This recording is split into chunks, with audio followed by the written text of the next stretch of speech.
ఉత్తరాంధ్ర ప్రజలు ఎంతో కాలంగా ఎదురు చూస్తున్న కూటమి ప్రభుత్వం భోగాపురంలో నిర్మించిన అల్లూరి సీతారామరాజు గ్రీన్ ఫీల్డ్ అంతర్జాతీయ విమానాశ్రయం ప్రారంభోత్సవం మరోసారి వాయిదా పడినట్లు తెలుస్తోంది.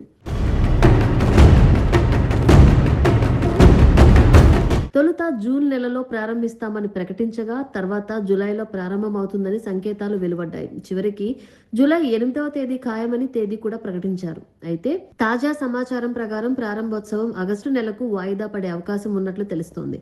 విమానాశ్రయ నిర్మాణ పనులు ఇప్పటికే 98% పూర్తయ్యాయని అధికార వర్గాలు చెబుతున్నాయి. టెర్మినల్లో అంతర్గత పనులు, air traffic control, ATC tower కు తుది మెరుగులు, విమానాశ్రయాన్ని అనుసంధానించే రహదారుల పనులు కొనసాగుతున్నాయి. అయితే ప్రారంభోత్సవ తేదీ విషయంలో మాత్రం ఇప్పటికీ స్పష్టత రాలేదు. ప్రధానమంత్రి నరేంద్ర మోదీ పర్యటన షెడ్యూల్, అందుబాటులో ఉండే తేదీల ఆధారంగానే ప్రారంభోత్సవం నిర్వహించే అవకాశం ఉందని సమాచారం. ఈ నేపథ్యంలో జూలైలో కాకుండా ఆగస్టు మధ్యలో ప్రారంభోత్సవం జరిగే అవకాశాలు ఎక్కువగా ఉన్నట్లు ప్రచారం సాగుతోంది. అయితే దీనిపై కేంద్రం లేదా రాష్ట్ర ప్రభుత్వం నుంచి అధికారిక ప్రకటన వెలువడాల్సి ఉంది.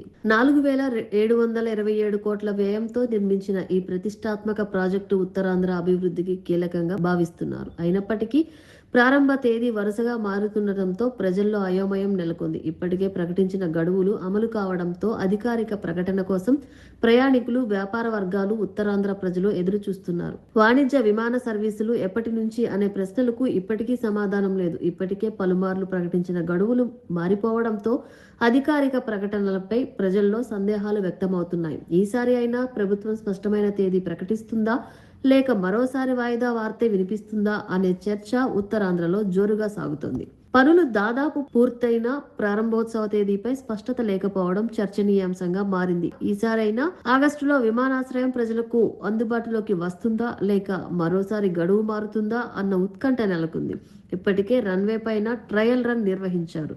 అలాగే ఇటీవల ఎయిర్పోర్ట్ లోపల ఎలా ఉందనే వీడియో సోషల్ మీడియాలో బాగా వైరల్ అయ్యింది. అలాగే విశాఖ నుంచి భోగాపురం విమానాశ్రయం వరకు ఎంతసేపు ప్రయాణ సమయం అవుతుందనే విషయంపై కూడా అధికారులు ట్రయల్ రన్ చేశారు. భోగాపురం నుంచి తొలి విమానం ఎప్పుడు అనే ప్రశ్న ఇప్పుడు ఉత్తరాంధ్ర నేతలతో పాటు రాష్ట్ర వ్యాప్తంగా చర్చనీయాంశంగా మారింది.